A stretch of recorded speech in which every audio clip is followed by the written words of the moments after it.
A 79-year-old man kidnapped in Ethiopia and an Israeli-Russian woman held hostage in Iraq, both in dire circumstances. The Israeli government, Interpol, and local authorities are working tirelessly to ensure their release as families are anxiously waiting for their return. An Israeli citizen has been kidnapped in Ethiopia. This according to a report received by the Department for Israelis in Distress at the Ministry of Foreign Affairs late last night. The 79-year-old man, abducted from the Gondar region in North Ethiopia, was reportedly on a trip there when he was taken by his captors, who are demanding $9,000 for his release, according to reports. The background of the incident is thought to be criminal. His family were sent a photo of him with food being withheld, with Israeli media saying he has sent them a voice note pleading for help. "Help me, I'm in the middle of the jungle. Torrential rain is falling. Help me, I should have come back Sunday. I'll probably stay here. Help me, my children. This trouble I wouldn't wish upon my enemies. Help me." This marks the second Israeli to be kidnapped in a matter of months. Israeli-Russian citizen Elizabeth Cherkov is being held hostage by Shiite militia Kataib Hezbollah in Iraq. Meanwhile, the Department for Israelis Abroad is in contact with his family and working with Interpol to safeguard the man's safe release. Francesca Albanese, the UN Special Rapporteur on Human Rights in the Palestinian territories, presents a new anti-Israel report. However, the report's biased perspective and failure to address Palestinian terrorism have sparked criticism, highlighting the need for a fair and balanced examination of the situation. Over 56 years, Israel has incarcerated about 1 million Palestinians. And the dates we have is that it's often referred to, including in my report, is 100,000, but this is updated to 2006. And the phenomenon is ongoing. There are 5,000 Palestinians incarcerated, including 1,100 without charge, without trial. In a report presented in Geneva, the United Nations official responsible for examining Israel's policies in Judea and Samaria and in Gaza accused Israel of collectively imprisoning Palestinians, sexually abusing Palestinian women, and undermining the international legal order. Francesca Albanese, the special rapporteur on the situation of human rights in the Palestinian territories, called on UN member states to prosecute Israeli officials under universal jurisdiction. She also urged Palestinian Authority security forces to suspend cooperation with Israel to avoid violating international law. Albanese had been criticized for her history of anti-Semitism, although she has not apologized for her rhetoric and has denounced criticism as a smear campaign. Albanese did not mention Palestinian terrorism in her report at all, and she referred to Israeli communities beyond the Green Line as colonies. She accused Israel of settler colonial apartheid and criticized Israel's Supreme Court for approving its policies in Judea and Samaria and Gaza. Israel denied Albanese access to Palestinian areas for her report, and the Foreign Ministry declined to comment on it. The International Legal Forum, a pro-Israel NGO, criticized the report, labeling it as a bias against Israel and enabling Palestinian terror without any legal basis.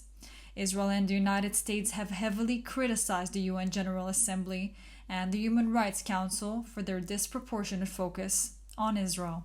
So the International Legal Forum criticized the report, labeling it as biased against Israel and enabling Palestinian terror without any legal basis. And joining us now with more on the United Nations' latest report is attorney and CEO of the International Legal Forum, Arsen Ostrovsky. Arsen, what was your initial reaction to the accusations made in Francesca Albanese's report? Take us more into the details of what it included exactly. Sure. I mean, look, to be honest, we weren't so surprised. Ms. Albanese is someone who has a history of everything ranging from pure Holocaust distortion to spreading anti-Semitic tropes. So this really wasn't a surprise. She's someone who's got a really, history of systematic bias and hostility against Israel. So this report, quite frankly, is yet another display in what we would call unvarnished anti-Israel bias and essentially greenlighting of Palestinian terror that's ultimately devoid of any kind of reality and absence of any shred of, I would say, legal basis. We saw, some of the allegations she made, ranging from calling Israel colonial apartheid state, that we are creating an open-air prison. She even invented new terms like Israel is depalestinizing the Palestinian territories, supposedly. I think at the end of the day, and this is perhaps most telling, just yesterday, Hamas terror group came out to laud her report. And I think that in itself is something that is incredibly telling. Now, Arsen, as you mentioned, Francesca Albanese has been accused of anti-Semitism and more in the past. To what extent does her history really affect the validity and impartiality of her report? I think it has a great impact. She is someone who has previously, even before undertaking this role, she alleged that the Jewish lobby controls the United States. She has compared Israel to Nazis. She has openly supported the BDS movement, which she has reiterated again. We have seen her time and time again defend Palestinian terror groups, while on the other hand, denying Israel the right to self-defense, as we saw most recently in the wake of the horrific massacre of the D family in the Jordan Valley.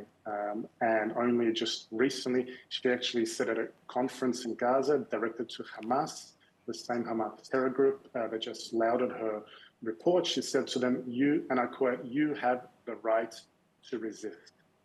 You have the right to resist." Now, this is someone who is a special rapporteur appointed by the United Nations, and according to the UN's own rules and guidelines, ought to act with impartiality and objectivity, two factors which she lacks entirely. Her only qualifications, in fact, seem to be open hostility, bias, and anti-Semitism. Definitely. Now, Albanese Arsen does not mention Palestinian terror in her report. As someone who believes so strongly in what she says, how can she truly believe a report like this is credible? I mean, how does leaving out such an important information really affect its credibility once again? It, I think, destroys the credibility of the entire, not only the entire report, but really her mandate altogether. This report, which is some 20 plus pages and 10,700 words to be exact, does not mention Palestinian terror even once. It's really, I would say one-sided display and not just anti-Israel bias, but it may well have been written in Gaza or Ramallah for that matter. It's someone who ought to be an independent expert, someone who ought to look at ways to advance peace, to show impartiality, but she in fact does the exact opposite, and that really affects the entire mandate of her position. Going back to you, the International Legal Forum, which you're heading, has described the report as biased and lacking a legal basis. What are your main concerns as an organization, and what are you really doing to fight it? I mean, I understand that already quite much. Sure. I mean, look, there's a few things that are happening.